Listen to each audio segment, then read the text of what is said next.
Hey guys, what's up? Welcome back to Up the Holler. Today's video, we're not working on the dozer. Let me show you what we got going on. Yep, we're back working on this old van again. I don't think it's gonna be a big job, but what we got, if for those of you that's been following along, if you don't know, I had the transmission replaced in this thing 6-7 months ago. And anyway, a few weeks ago I noticed a few drops of transmission fluid underneath it, and come to find out, we put it on a lift, check it out. Let me get a light here. These good thing will sit there and cooperate. These lines right here, that's your transmission cooler lines. And you can see they've got a little bit of dampness to them, but they're seeping. That's where it's coming from. Because when I first seen it, I thought, oh no, here we go, transmission's leaking. It's not the transmission; it's these cooler lines. So I've bought some replacement ones, and we're going to work on trying to change these today. And it should be interesting because it calls for a special tool to release it back in here. And well, I don't have a special tool, but we're going to see what we can do with it. Quick update on the D4. I haven't really worked on it a whole lot. I worked on it a little bit last week, but nothing. I didn't record anything, but I do have it cribbed up in the back. This is in preparation for pulling the motor. That's what the Caterpillar manual states to do, is jack it up 8 inches in the rear. Yeah, I got some mess where I had to pull this van there. I had to kind of move some stuff out of the way. But I did get the front engine cover off. Timing gear cover, rather.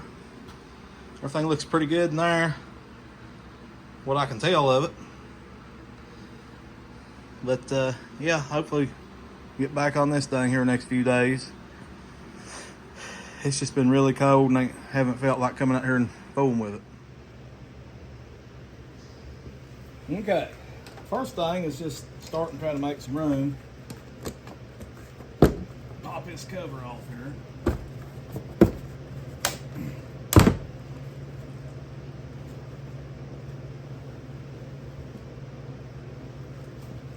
Pull the cover off. Okay, yeah, might not have to take the battery. I thought I was going to take the battery out to get in there. I'll show you where they're at here. You can see it better now. Okay, this is the lines right here, 1 and 2. And I got like a little lock thing right here that you had to pull that back. And like I said, it takes a special tool, kind of like a Ford fuel line release tool that kind of wraps around the line, and you push it in, it releases the retainer. But we're going to try to, when you pull it off, you can see that little retainer on the outside, and we're going to try to take a pick and get in there and just pull that retainer off. And hopefully we can do it without having to buy a new tool. But before we do that, we got to take these bolts here loose on your radiator support, because you just got to pull it loose so you can slide this back a little bit so you can get to where they go to the cooler right here on the radiator.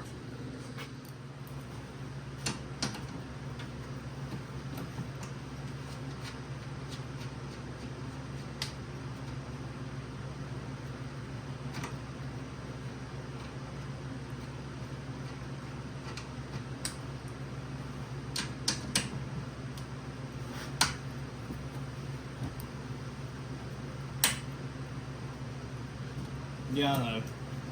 I should be using my impact driver, but it's in the house. I don't feel like going and chasing it down.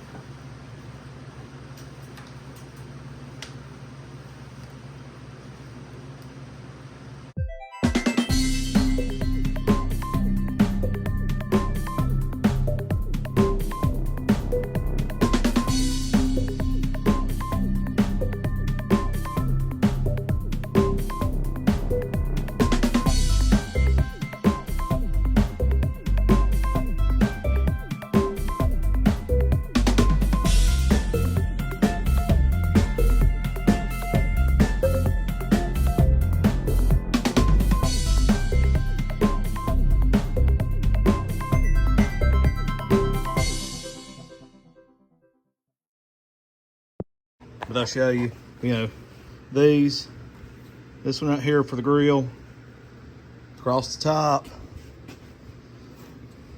And then you have these that go right here. And then if you'll pull this grill back just a little bit, one there, one on the other side, right there. So now, this radiator support, it'll lift off there, should. Let me set you guys up.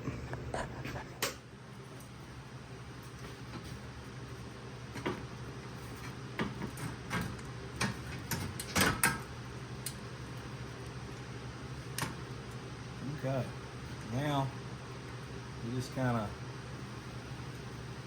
put that there, semi out of the way. And now you can see here, when you move that, you can see them cooler lines right there. That's where we need to get into.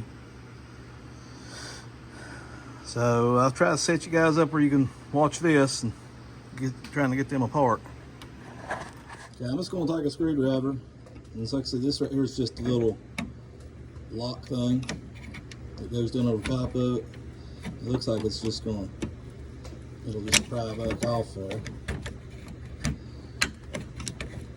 Okay, there's that one.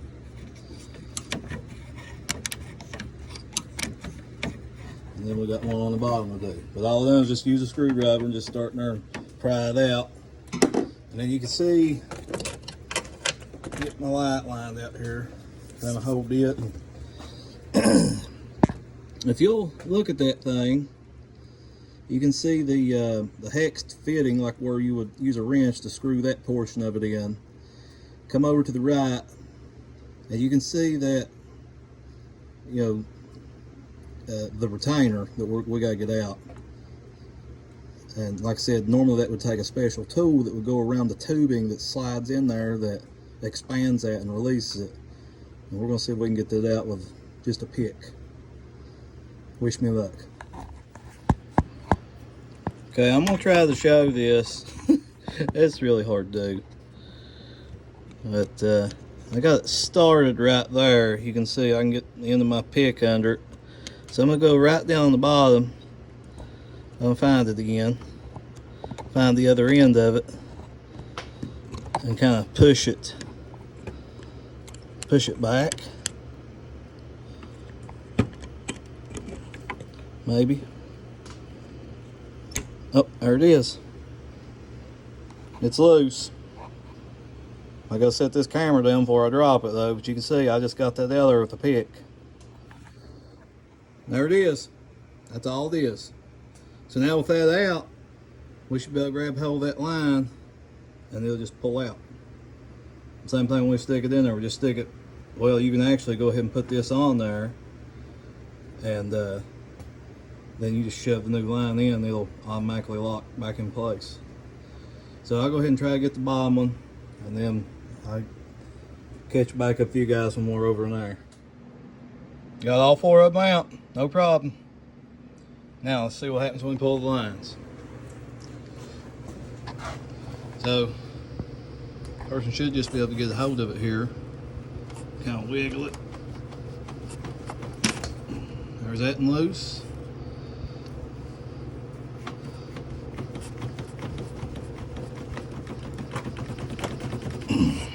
Get that bottom one to come out there.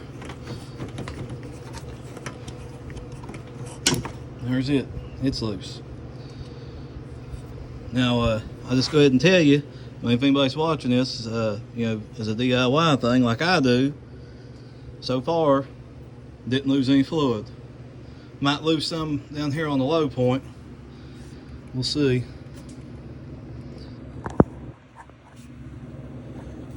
Okay. Try to get that camera to focus on that. Probably my big arm messing with it.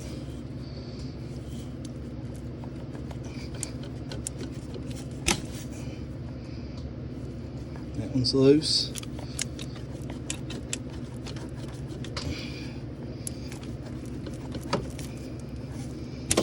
That one's loose. So they're loose now.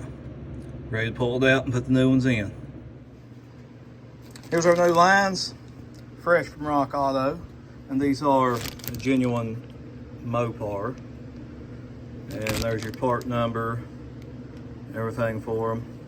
These were only about, I think shipping everything, I think they were around $70 for these.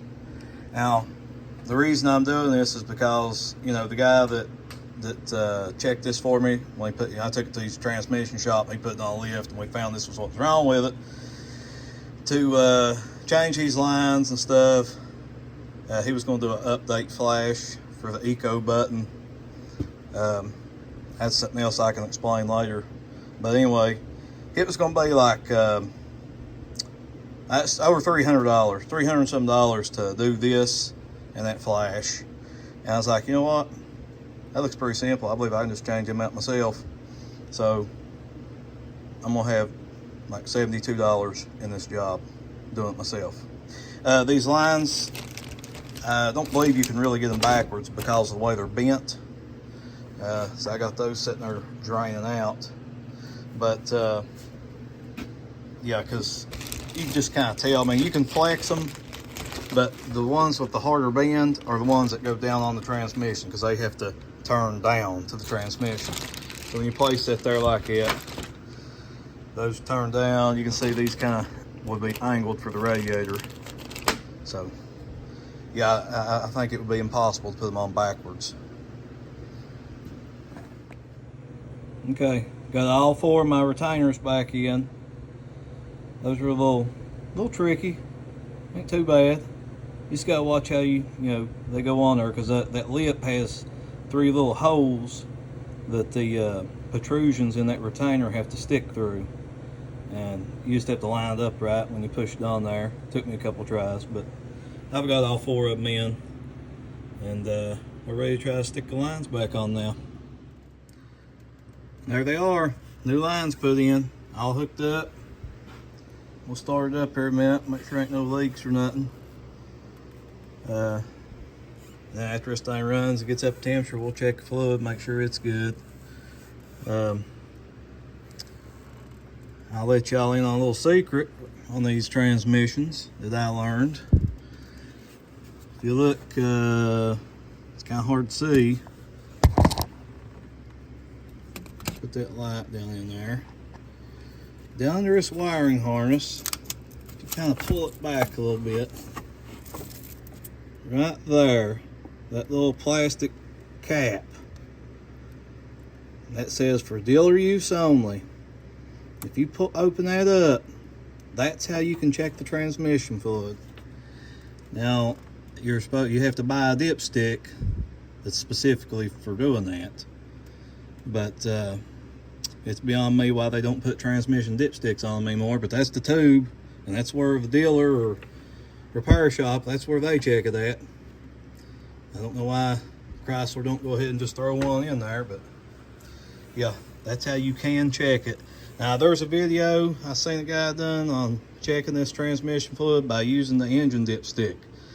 He had some kind of a chart that he went off of. I don't know where he got it from.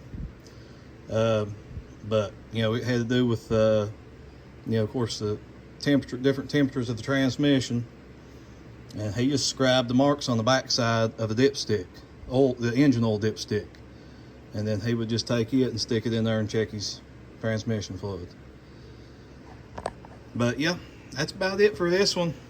That didn't take, I don't know, 45 minutes to an hour to do all this, which will be a lot quicker for you guys. But yeah, like I said, the only thing left to do now is just start it up, run it, check for leaks, and then check the level of fluid. I believe that's going to wrap this video up. I just got to take the van for a ride down the road, and then we'll check the fluid when we get back. Make sure everything's good there. I believe it'll be fine. We didn't lose very much at all, just what was sitting in that line. So I know it's a little different what we normally do, but like I said, it's been so cold. I ain't really took time to come out here and work in the garage. I think it's about 10 degrees out right now. Plowed snow all day yesterday. So yeah, leave us a comment, give us a thumbs up. Thanks for watching.